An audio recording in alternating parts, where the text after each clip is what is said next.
Hi, everybody. My name is Gary Gomes. I've been doing this presentation. I've been doing weekly forecasts for the world and for you as consumers of astrology for the past, I think it's been close to 3-4 years now. And this is the latest. I look a little bit washed out. I apologize. I'm in front of some windows right now, so my backdrop will improve. I'm in a different location now, but I still have a lot of excess light coming in. So I'll see if I can work on that and make the definition a little bit better. Just to give you a brief background about myself, I'm not going to give you like this biography on how much to quote Monty Python, how much I don't know. I'm a practicing Vedic astrologer out of New Bedford, Massachusetts. I've been an astrologer for 32 years. Yada yada yada. You can look at my background on other sites. I have a fairly successful record of predictions. Nobody's 100% correct, but I have a pretty good batting record.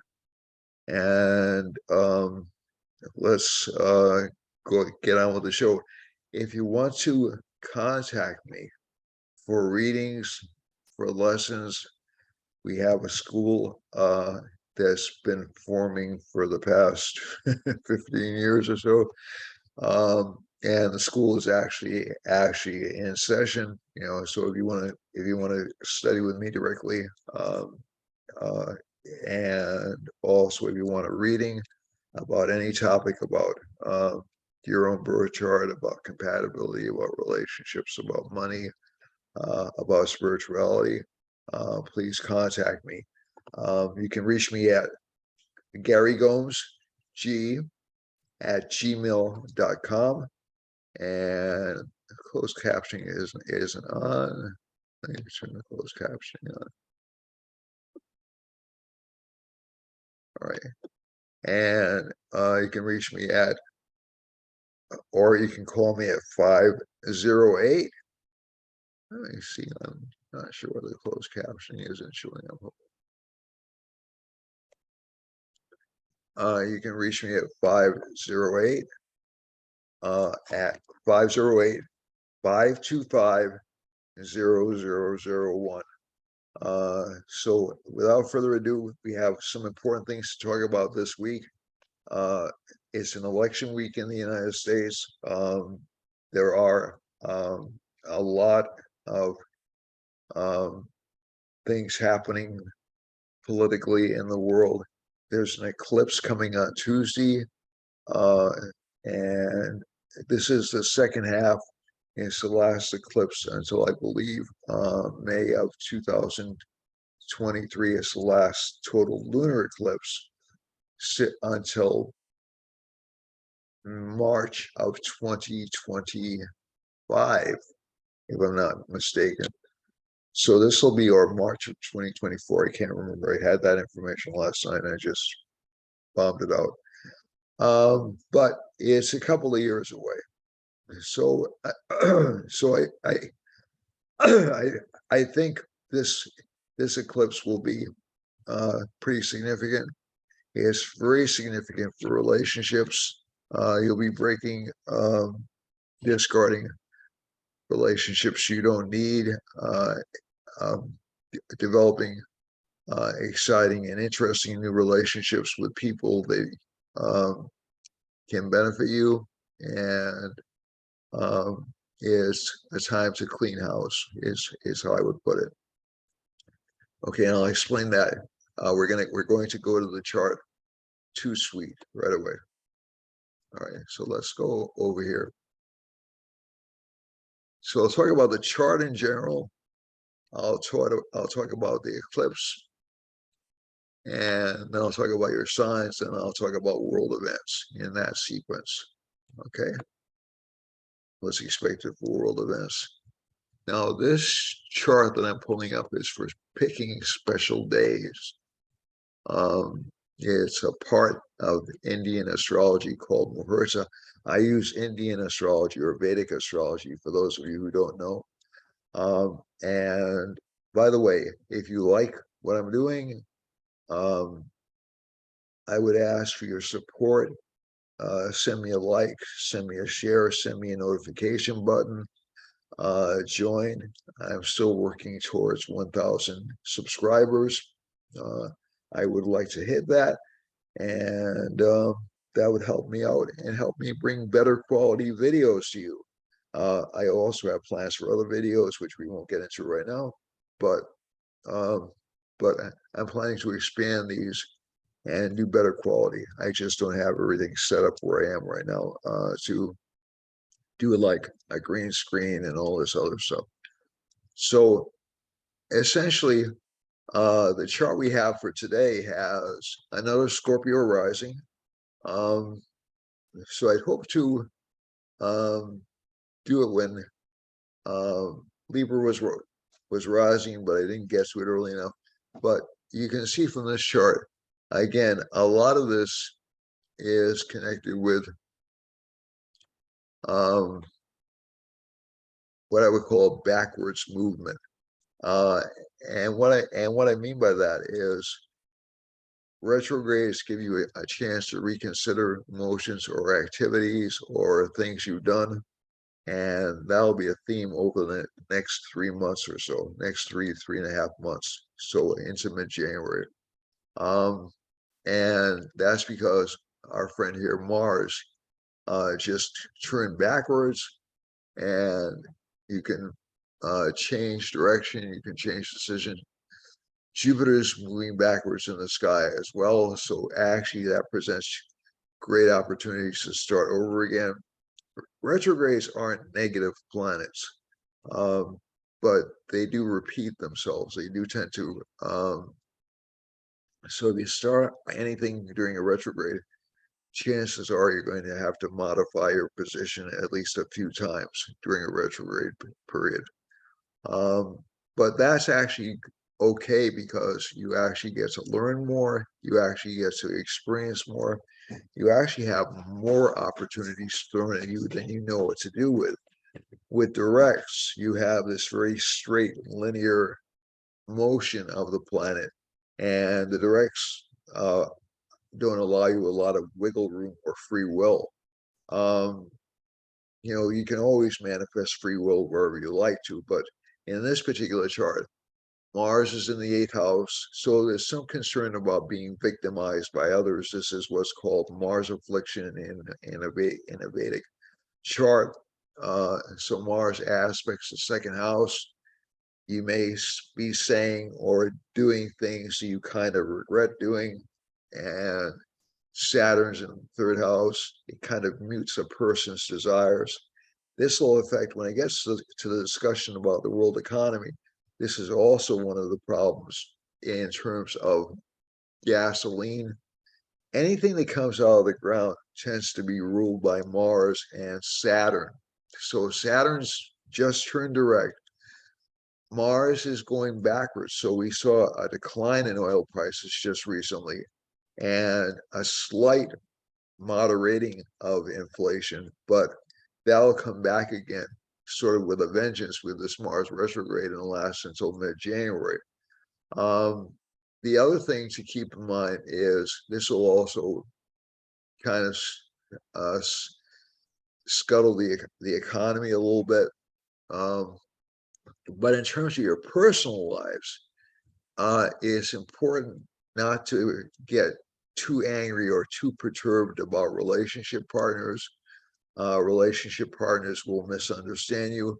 Also, very important, I think, is we have Rahu and Ketu stationary direct. Now, this is it's not an unknown phenomenon, but it is pretty unusual. It happens at least a couple of times a year. And it's a Western correction. Indian astrologers traditionally use what's called mean node, which is they average what they estimate to be the movement of the lunar nodes across the sky. and the lunar nodes are responsible for eclipses of the sun and the moon, which we'll get to in a second. And when these are stationary direct, usually big events happen. Okay, so so there'll be like shifts or changes. There were some stationary directs occurring around the time of the 2001 September 11th, 2001 attack. Not every stationary direct is as melodramatic as, or as earth shattering as that one is, but they can be kind of difficult. I think one of the things that we saw happen is there's basically some things, at least in your life, which you thought were moving smoothly, will tend to flip around, and they'll flip around for the better, but they'll be annoying as hell. Okay, and basically, whenever you see a pattern like this happening, this K2 direct actually allows certain things to manifest more quickly than they would otherwise, especially in relationships, especially in communications, because K2 direct is right on top of Mercury. So one of the things I've noticed about eclipses is, in general, and we'll talk about the eclipses in a second, is they tend to reveal truths which have been hidden. This Rahu and K2 stationary direct is really, eclipses hide things, right? Eclipses hide the sun and they cloud the moon. But they also, when we have the stationary direct, they also reveal a lot of things, and eclipses actually reveal things that have been hiding in the shadows. They sort of like cast a light on things that have been hidden away or submerged. So you're going to see a lot of leadership dirt coming out, a lot of scandal around leadership in particular, and also just a willingness to change, a willingness to shift, a willingness to reconsider information that's been given. The Jupiter retrograde may not be the best time, but people will also write more things. They'll also try to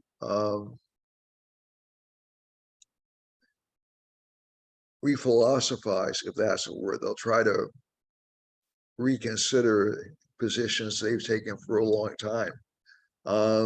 They may snap back into their previously held positions about 3 months from now, but for now they're more open-minded.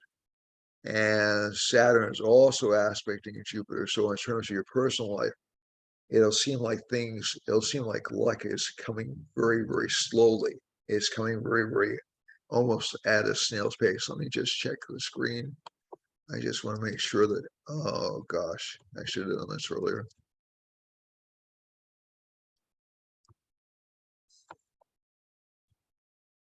I want to do this one more time.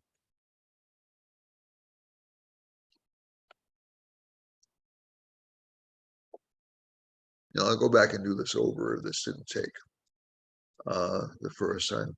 But basically, the Saturn aspecting Jupiter, the moon, and Saturn's also aspecting Venus, Mercury, and Sun. Saturn's the dominant planet in this chart. It has been for the past couple of years. That's why we've had so much inflation and so much disappointing news politically and economically. So essentially, Jupiter can cause inflationary pressure, especially if it's retrograde. It can cause high levels of employment, actually, especially if it's in its own sign. And that's a good thing. Generally, that's a good thing. But that's Saturn. There's a cost to being active from that. The other thing is, in terms of your personal life, Relationships will also be, as I said before, relationships will be tough. There'll be major communication problems in both in business and people disappointing you and people withdrawing at the last minute. It's just, it's just something, and that'll be over in about a week or so. Okay, when Venus enters Scorpio. Okay, so so at least from the chart. So let's go on to the eclipse chart for a second. And I really pray that chart did show up, because sometimes I have to do a second spill on this chart and just hoping it actually worked. So let's go to the eclipse chart.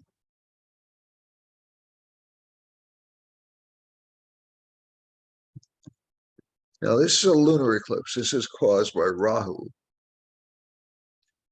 Okay, so you can see the Rahu and the moon. This is at sort of like the peak of the eclipse. This isn't the start of the eclipse. The eclipse, but the eclipse starts in the same sign. So it starts in Virgo. So this will make people very critical of things. This is election day in the United States, but the eclipse occurs around 3:02 in the morning. It occurs before the actual election itself occurs. So, or the actual final election occurs. And so, so essentially what this means for individuals, there'll be concerns about money. There'll be concerns about financial activity. There'll be worries about the future. Okay, worries about gains. Okay. Now keep in mind, Rahu is gone retrograde again by this time, and Jupiter's in the seventh house. So there's some guarded optimism about the future, but there will be a need for people to feel more control, more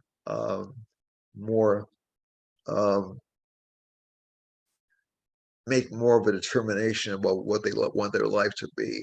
And so I think one of the things to watch out for is you don't get too panicky or too frightened about the future from this eclipse. I have met a lot of people who are just like really, because of the media, really afraid of the future. And like I said, this is, oh gosh, I'm trying to think of a good way to say it. This is sort of like a recurring theme. Media doesn't want you to feel comfortable. Essentially, if everything is moving smoothly, that's no news. If there's a crisis of some kind, either to democracy, security, or the economy, that makes news. That keeps people watching. If people feel confident that they can overcome their problems, there's not a lot of drama in the world. And as a former journalism major years and years ago, I get a little bit upset about it because I think one of the things that there are real crises in the world, don't get me wrong. But one of the things I've seen is that nobody approaches any of these things calmly and says, okay, what are the reasons these things are happening? What are the causes? Is those bad guys doing this bad thing, or is those bad, or is the other bad guys doing this bad thing? It's not, nobody's willing to talk or to compromise. And that's sort of like underlies the polarization, but it also underlies, to me, an unwillingness to learn, to converse, to understand. And I think it's because we tend to lock ourselves into these little boxes of beliefs. And the world is a big place. There are a lot of beliefs in the world, and there are a lot of ways to approach supporting those beliefs. So Jupiter's in the seventh house. the eclipse will actually provide opportunities for people. Okay, if you're sharp, if you're smart, you'll figure out a way. The media is not telling you the truth, and like I said, this is true on both sides of the equation. They're making up stories. Okay, so this is true across the board. They're making up stories because they're. I've never seen so much microanalysis in my entire life.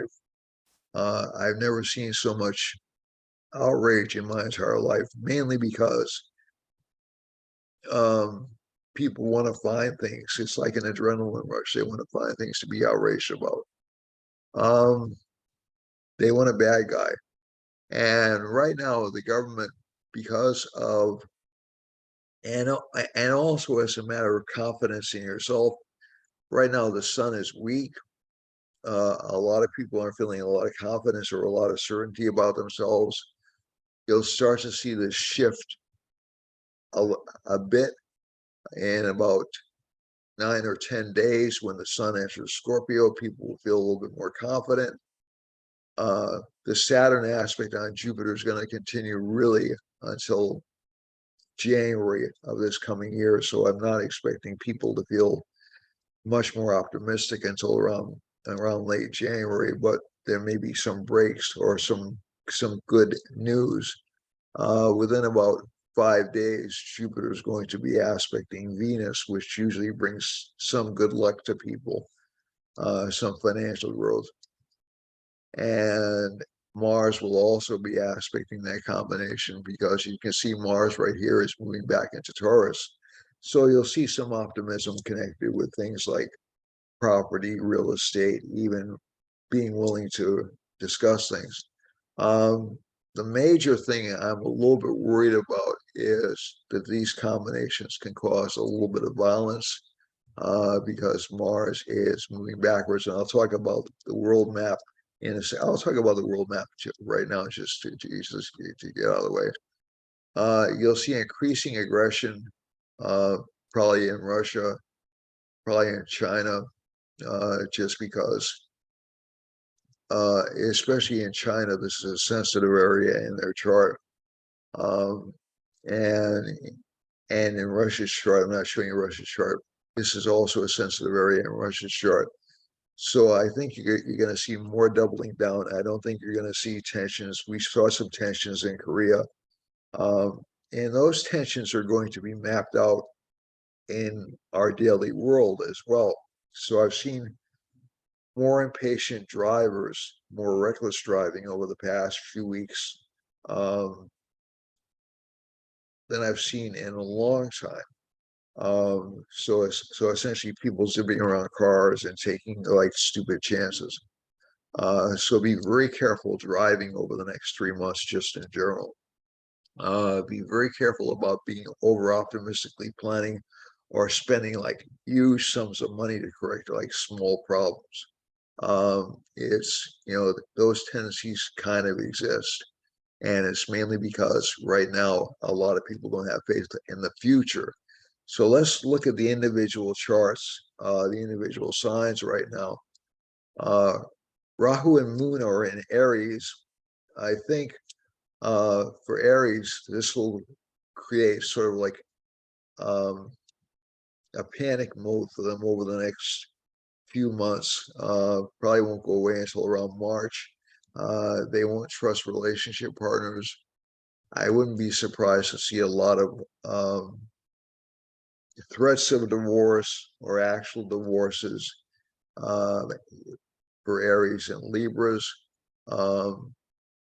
Libras will tend to hang on to relationships, usually, from what I've seen. But Aries will tend to try to get out of them quickly because they're anxious about their future. They're anxious about their home. They're anxious about their security. They'll also cause some anxiety about their mothers, some anger or contention with brothers and sisters, and also fears that relationship partners have been lying to them or are hiding things from them, which may in fact be true. The other thing is, The eighth house is a strong desire to know background, to essentially find out what's going on with people. Strong desire to work for this sign, and also, unfortunately, a strong desire to spend money. So again, Aries, the keyword for Aries over the next few weeks or so is self-control. Just try to maintain self-control. Don't panic. For Taurus, Taurus has no planets in the first house. The first lord is in the sixth house. In Libra, this is actually not a bad placement. But again, Taurians are going to be susceptible to mental health problems, conventional sicknesses. So these are people born between May 15th and June 15th. And they'll also tend to be rather short-tempered, you know, so just try not to be, try not to provoke them if you can help it, excuse me, if you can help it. And overall, this sign is going to have some problems with children, some problems with, but work life looks good as long as they focus on work. Career life looks stable.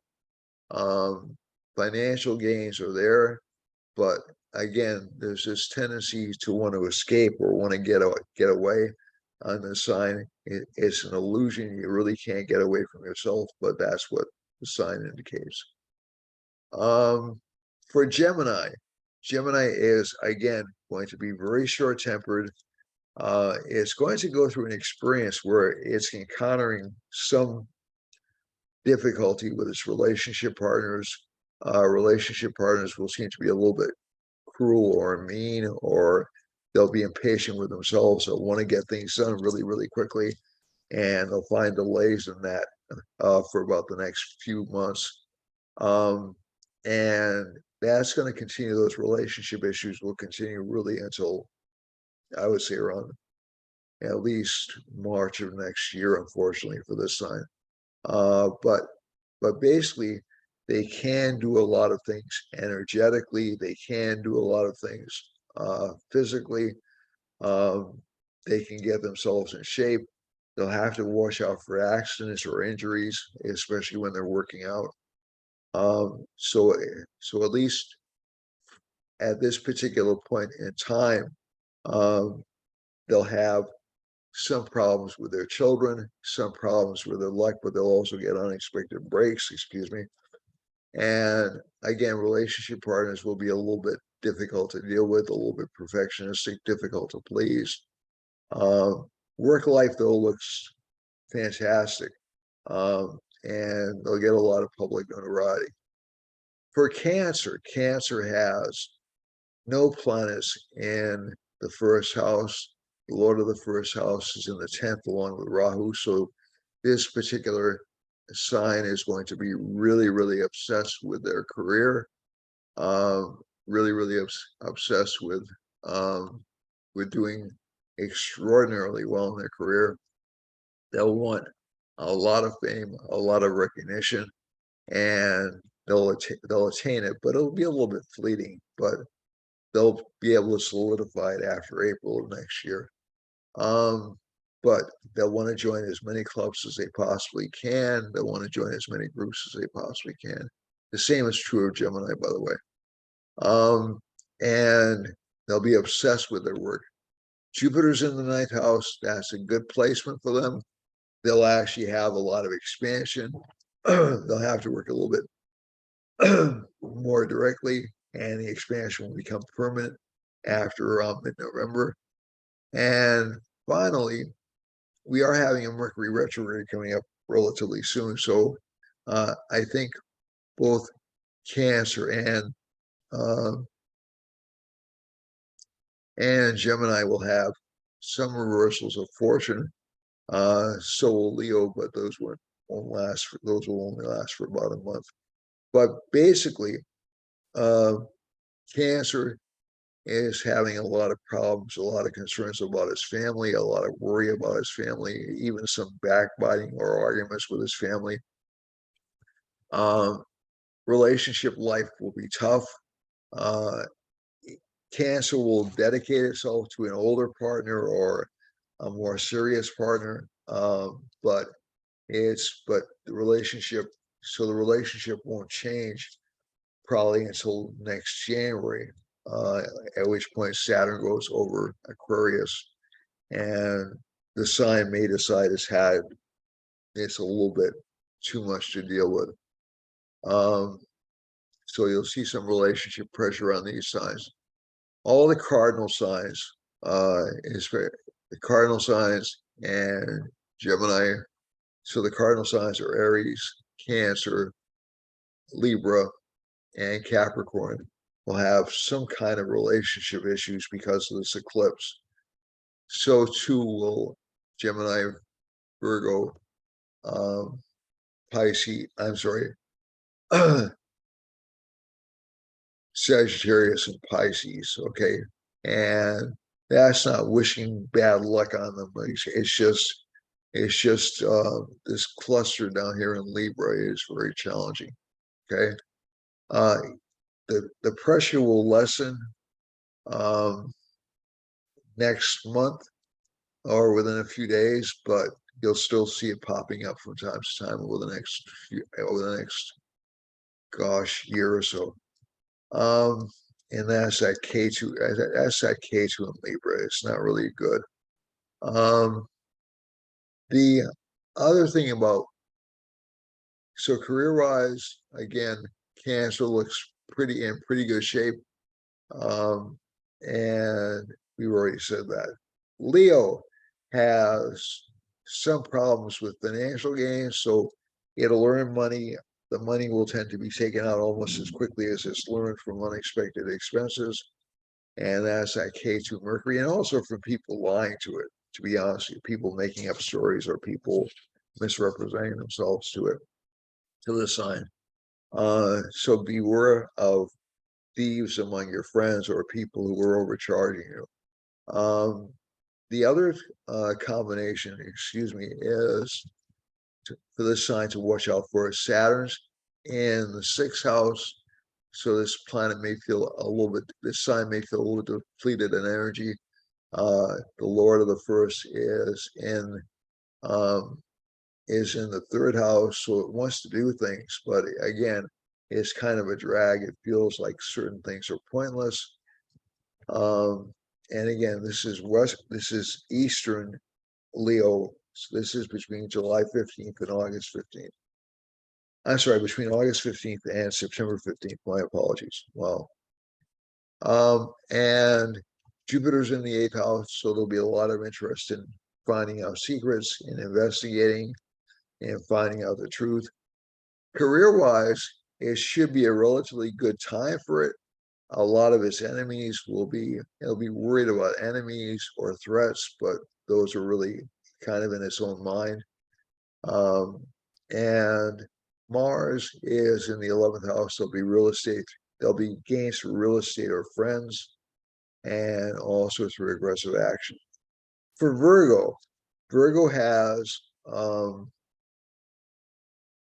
interesting chart. It's got really kind of a Dana Yoga in the 2nd house, so it'll produce money for it. It'll produce the ability to borrow for this sign. So you'll have to be careful about this because it'll produce more opportunities to get in debt as well as bringing in money. So just be a little bit cautious about that. Be aware of that.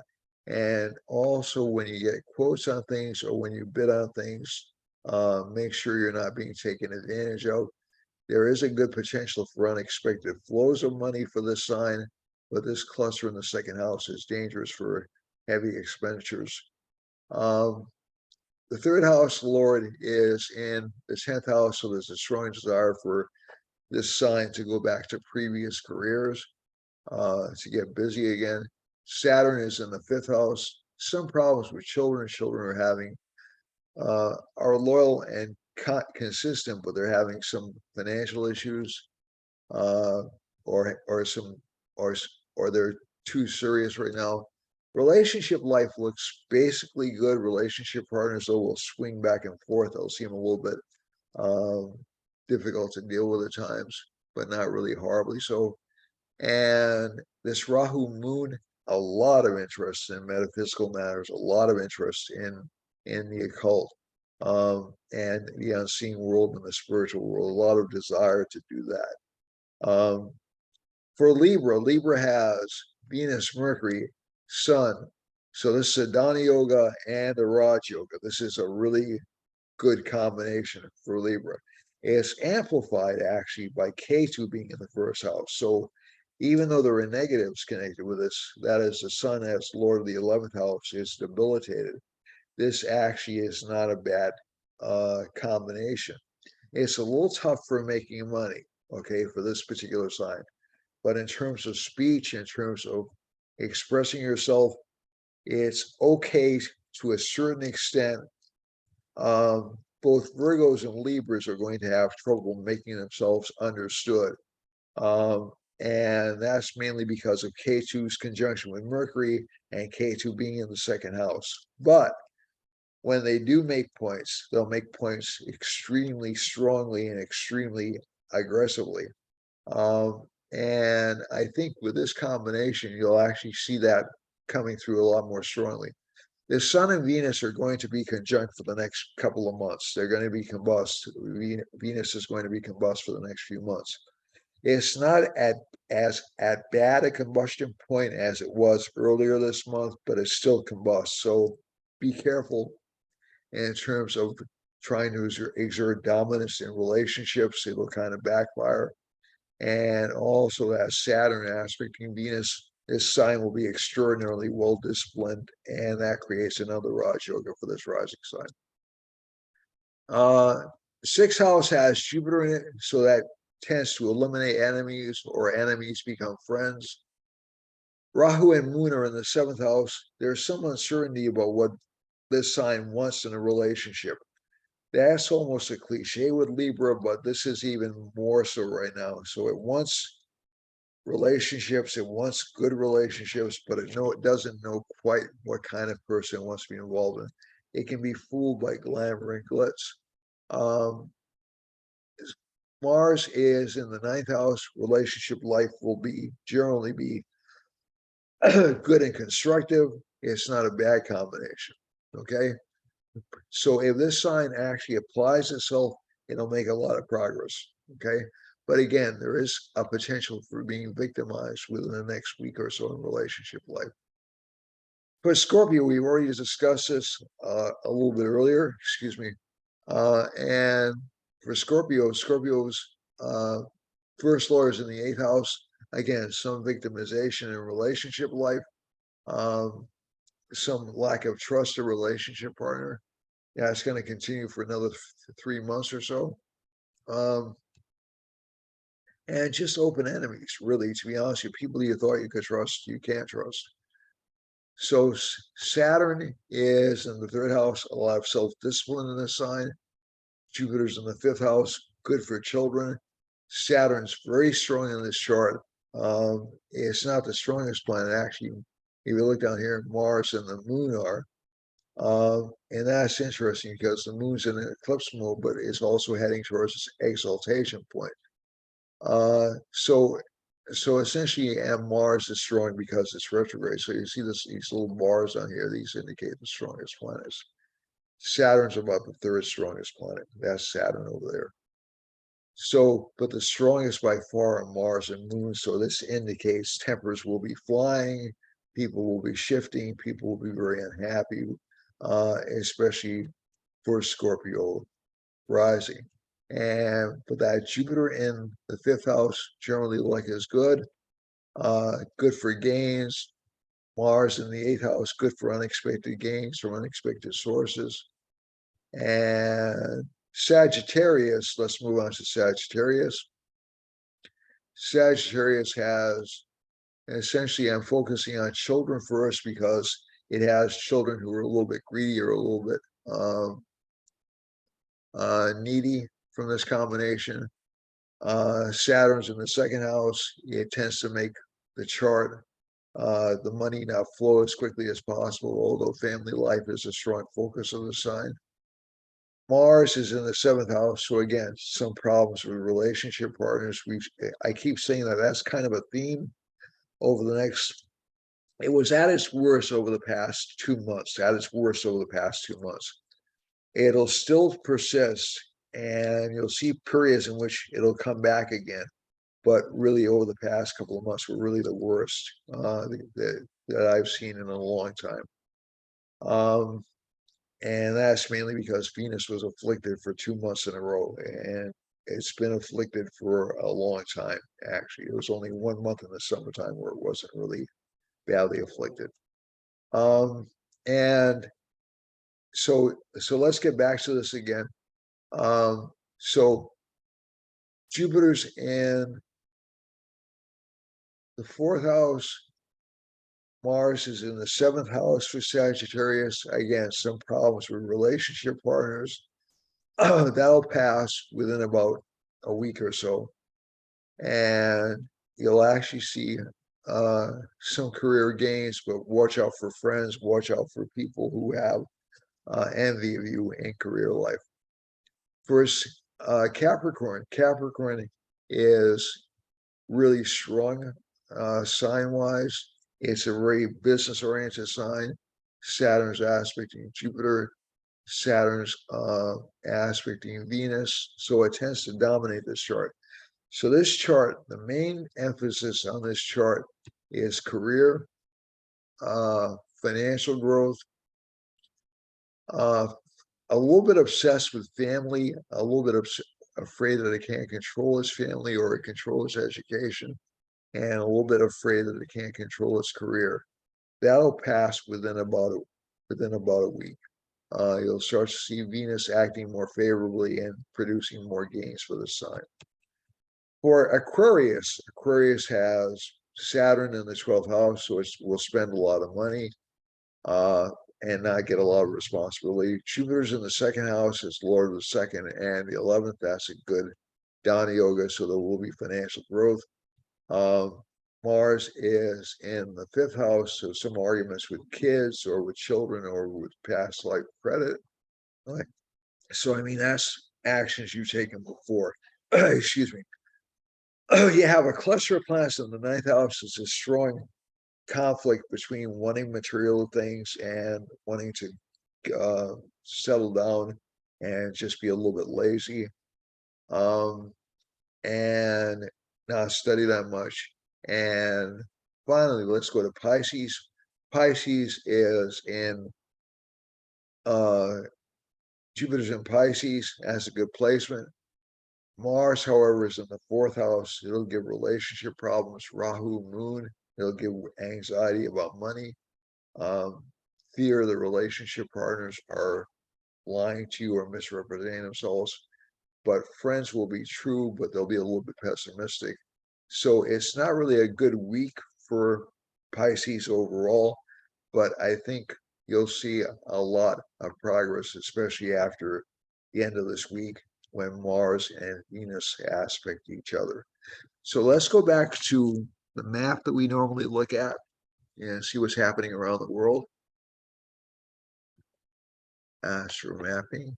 Okay. So if I can get this up.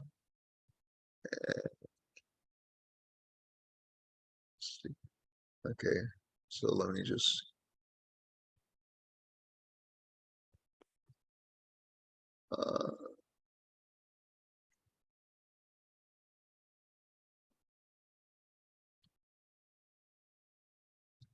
this is a little bit weird.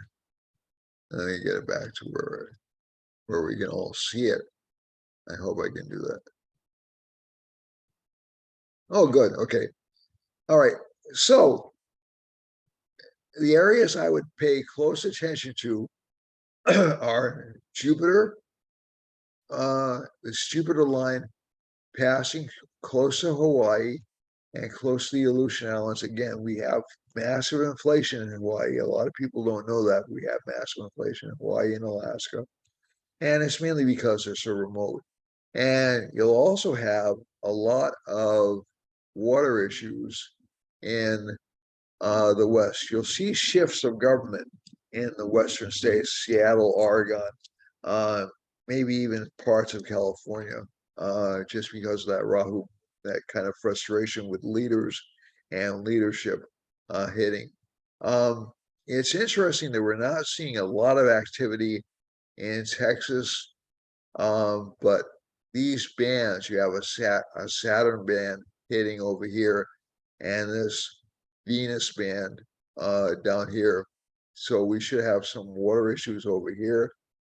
Mars over here, we should have some flooding issues. We could have some quote unquote natural catastrophes happening in Cuba. And also, let's see now, which line is this? This is a Jupiter line happening in Pennsylvania, Western Pennsylvania, Ohio. So you're going to see and Georgia, you're going to see some unexpected shifts happening in the senatorial races there. I'm guessing you're going to see more Republicans elected than expected. And Florida, a lot of these lines actually favor Republicans. It does not mean, however, that I'm 100% certain about that forecast. But Georgia, down here, and up through Ohio, Pennsylvania, Illinois, and it looks, and even into the Carolinas, and, excuse me, even into the Carolinas, maybe even New Hampshire, you'll see some unexpected shifts. That's what seems to be trending now politically, but things can change at the last minute, of course, as we all know. And again, don't forget, this election is happening on an eclipse. I'm doing I'm doing an eclipse map right now, okay? And because I think that's more important than the week. And overall, from this chart, you have a lot of activity in Brazil. So Brazil's not going to calm down anytime soon. Its economy is kind of tanking. There was a really close election in Brazil. I don't know if it's being contested or not. But there are protests, from what I understand, still ongoing. There's not a lot happening in South America except near Ecuador and Chile and a little bit into Colombia. And that's a Jupiter line. So essentially, there are some efforts to expand the economy down there and also into Chile. But they're being met with some resistance or some obstacles. In terms of violence, I think we're going to see some violence in Rio and in Sao Paulo, in Brazil, maybe even some in Ireland, England, and some panic in Scotland and Western Europe. The other part that I'm a little bit worried about is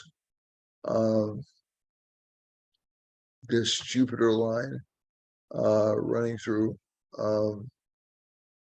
Central Africa, actually close to Algeria and Libya. And you say, well, Gary, it's a Jupiter line. Why should that bother you? Well, there's a potential for war in this part of Africa because of the Jupiter-Mars activity.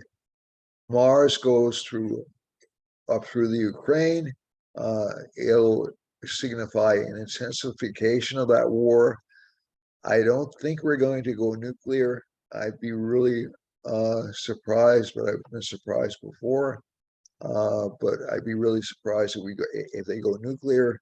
But I think we're going to see a lot of water issues around the planet because Venus and Jupiter are just so strong, and there are so many breakdowns happening in different parts of the world because of the K2 Mercury conjunction. So many breakdowns in communications. The other thing I want to look at in particular is Mercury lines. So Mercury, yeah, so we're going to be getting a lot of news about England, about Northern Europe, all through Europe, really, pretty much, and also through Spain and the west coast of Africa, down close to the Ivory Coast and those regions. The other parts, but I'm really worried about this Mars line running through Turkey, Greece, some potential for earthquake activity, but also some potential for political violence because it's happening in Gemini. This is just from what the charts I know. This is um, Turkey's rising sign, and also through the Ukraine and through Russia. So, and you'll see, I think, some attempts to change power in Russia. Also, Saudi Arabia looks like it's due for some unrest, and so is Iran. Iran actually has protests going on right now.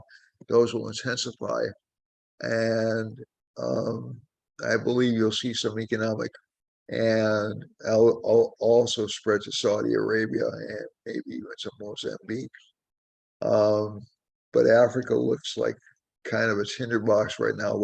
Eastern Europe does too, and especially this part of the world around Iran, Iraq, and Saudi Arabia. That looks really dangerous to me. And again, a lot of it's miscommunication. And again, Pakistan and Afghanistan don't look in any better shape right now because of the Saturn line running through India.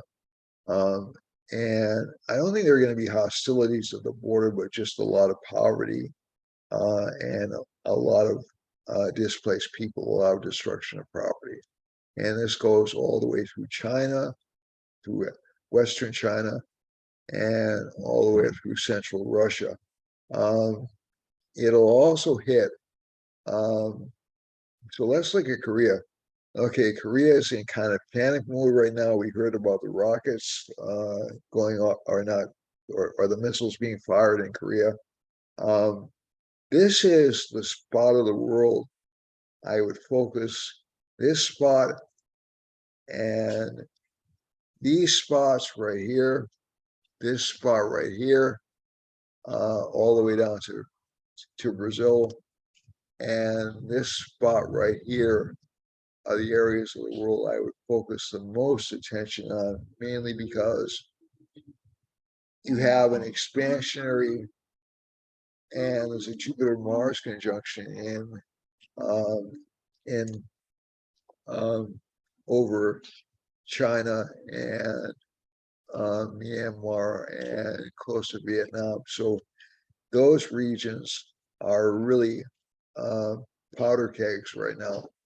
So I'm not expecting a world war, but I am expecting political violence in Japan. I'm expecting a political violence in New Guinea and Australia, and also some panic in those parts of the world.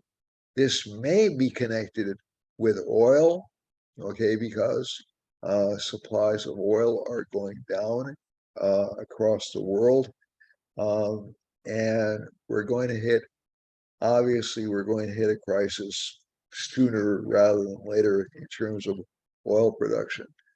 So I think that these are the areas: Japan, China, Taiwan looks like it's being left alone for the time being, but never can be sure. But Korea, definitely, it looks like it's problematic, and tensions between North Korea and Japan will definitely heighten over the next few weeks, and even tensions between Korea and Australia will heighten. So this is not really a good time. This is sort of like a powder keg moment. I don't think we'll see a war break out, but you'll see a lot of these countries over here in this band having some crises. That was my cat Thor. He's a three-legged cat, so we named him Thor just to give him some confidence. And I'm also very worried about Iran. Now, again, these are all especially Iran, Saudi Arabia. These are oil producing centers. So that's not a good sign. Um, the United States is an oil producing center. This may indicate a reversal in oil producing policy, but I don't know. I can't say that to the bank in the United States. Um, this is not really a political judgment, you know, that I'm making. I'm just saying that fossil fuels. Um, put it this way: the timing couldn't be worse to wean us off fossil fuels. To be honest, but we'll see how that all works out. We'll see how um, that that plays out. But these areas right here, Western United States, I'm expecting to see a lot of disruptions, maybe riots in case Republicans do win. This part of the country, definitely, there'll be some political agitation over the next week. Um, Central America, quite possibly in Nicaragua, and overall in Brazil. Certainly some economic crises happening in these belts, in these concentrated belts that are being hit by the eclipse. So these will flesh themselves out. It's going to be a tough couple of months, but with a tough couple of months also come opportunities. Okay, so if you keep your eyes open, you'll find opportunities for yourself over the next couple of months. Just be alert that um, that things are going to be a little bit unsettled, at least until mid-January, and that has nothing to do with swearing in. It has something to do with swearing in of a new Congress. It's astrological actually. After January 23rd, you'll see some resolution or some people actually working to solve some of these problems. Okay, that's it for me for this week. I hope the video played through all the way. And you don't get a lot of black screen. If so, I'm going to have to redo this, and I'm going to be very angry. I'm going to be very, very angry. but but I love you all. God bless every one of you, and thanks for watching. And again, like, share, subscribe, please. Thanks a lot, folks. See you soon. Bye bye. And take care of yourselves, okay? Please.